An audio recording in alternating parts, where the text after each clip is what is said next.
Hello दोस्तों, आज के इस वीडियो में मैं आपके साथ कुछ इंपॉर्टेंट बातें शेयर करने वाला हूं। दोस्तों, मैं फार्मासिस्ट और जो इन्फॉर्मेशन मैं आपको देने वाला हूं वो आपके लिए बहुत ज़्यादा ज़रूरी है। दोस्तों, जब भी आप मेडिकल स्टोर से दवाई परचेस करते हो उस समय आपको कुछ बातों का विशेष करके ध्यान रखना है और वही बातें आज के इस वीडियो में मैं आपको शेयर करने वाला हूँ। सबसे पहला और सबसे इम्पोर्टेंट, आपको दवाई लेते टाइम इस बात का ध्यान रखना है कि आप जो दवाई परचेस कर रहे हो वो नियर एक्सपायरी वाली नहीं होनी चाहिए। आपको दवाई की एक्सपायरी डेट चेक करनी है, उसके बाद ही दवाइयों को लेना है। इसके साथ ही दवाइयों का ओरिजिनल बिल आपको लेना है। अगर आप चाहो तो बैच भी मिला सकते हो। अगर आप ऐसा करोगे तो आपको बहुत ज़्यादा बेनिफिट रहेंगे। बैच मिलाकर देख लीजिए, उसकी एक्सपायरी डेट चेक कर लीजिए कि फिजिकली एक्सपायरी और बिल में एक्सपायरी सेम है या नहीं है। इसके साथ ही दोस्तों, आपको ओरिजिनल बिल इसलिए लेना है कि इन फ्यूचर अगर उस दवाई की वजह से आपको कोई साइड इफेक्ट या कोई प्रॉब्लम्स हो जाती है तो आप उस दवाई कंपनी पर लीगल एक्शन ले सकते हो जिस कंपनी की दवाई आपने ली है। लेकिन वो आप तभी ले पाओगे जब आपके पास में उसका ओरिजिनल बिल रहेगा। तो इसलिए विशेष करके ध्यान दें कि आपको उस कंपनी का ओरिजिनल बिल लेना है, मतलब मेडिकल स्टोर से आपको ओरिजिनल बिल लेना है, तभी आप एक्शन लोगे। तो आपको बिल ज़रूर लेना है। इसके साथ ही जब भी आप दवाई परचेस करें एक अच्छे और मतलब फार्मासिस्ट द्वारा संचालित मेडिकल स्टोर से ही दवाई परचेस करें।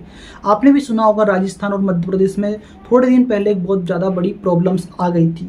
एक दवाई की वजह से हज़ारों लोगों की मौत हो गई थी। आपने भी सुना होगा, लगभग 180 लोगों की मौत उस दवाई की वजह से हुई थी। प्रॉब्लम्स ये हुई थी कि उसको बनाने के टाइम जो केमिकल्स यूज हुए थे वो कुछ उसमें जो इंग्रेडिएंट थे वो लोगों को नुकसान पहुंचा रहे थे, जिसकी वजह से लोगों की मौत हो गई।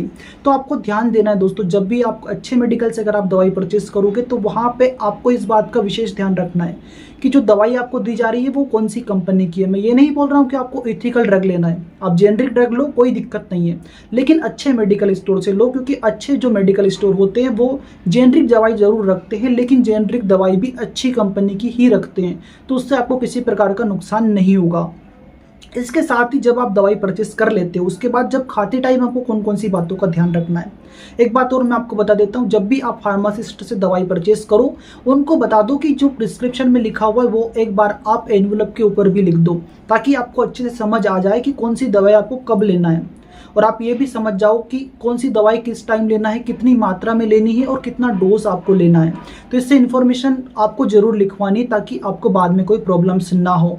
दोस्तों, रजिस्टर्ड फार्मासिस्ट से अगर आप दवाई लोगे तो वो अच्छे से आपको इन्फॉर्मेशन दे देंगे कि कौन सी दवाई कब आपको लेनी है, कितनी मात्रा में लेनी है। इसके साथ ही विशेष करके ध्यान दे दोस्तों, जिसको खाली पेट लेना है उसको खाली पेट ही ले, खाने के बाद लेने से वो आपके ऊपर प्रॉपर वर्क नहीं करती है। इसके साथ ही अगर कोई एंटीबायोटिक दवाई आपको दी गई है तो उसे खाना खाने के बाद ही लेना है। और सबसे इम्पोर्टेंट दोस्तों, कोई सी भी दवाई हो उसे आपको पानी के साथ ही लेना है। बहुत सी बार देखा जाता है कि लोग क्या करते हैं, दूध के साथ दवाई को ले लेते हैं या चाय के साथ भी वो दवाई का सेवन करते हैं। तो आपको ऐसा बिल्कुल भी नहीं करना है। आपको दवाई पानी के साथ लेना है। चाहो तो आप अलग से बाद में उसके ऊपर चाय या दूध पी सकते हो। टेस्ट अगर आपको कुछ बुरा लगा हो तो आप अलग से चाय या दूध का सेवन कर लो, लेकिन टेबलेट को आपको चाय के साथ या दूध के साथ नहीं खाना है। इससे प्रॉब्लम्स ये होगी कि वो अच्छे से डाइल्यूट नहीं हो पाएगी, और अगर वो अच्छे से डाइल्यूट नहीं होगी तो वो आपकी बॉडी पर अच्छे से काम भी नहीं करेगी। इसलिए विशेष करके ध्यान दें कि आपको दवाई लेते टाइम उसे पानी के साथ ही लेना है। इसके अलावा कुछ अदर इन्फॉर्मेशन भी होती है दोस्तों कि आप जब भी दवाई ले रहे हो इस बात का विशेष ध्यान रखें कि उसकी बैच एक्सपायरी जरूर एक बार चेक कर लें। इसके अलावा दोस्तों, विशेष करके आपको ध्यान देना है कि जो कैप्सूल्स होते हैं उनको कभी भी टुकड़े करके नहीं खाना है, उसको पूरा अंदर ले लेना है, मतलब उसके टुकड़े आपको बिल्कुल भी नहीं करने हैं। बहुत सी बार आपने देखा होगा कि जो कैप्सूल के अंदर छोटे छोटे कण होते हैं उनको हम पूरा ओपन कर लेते हैं और उसके बाद मुंह में डाल लेते हैं।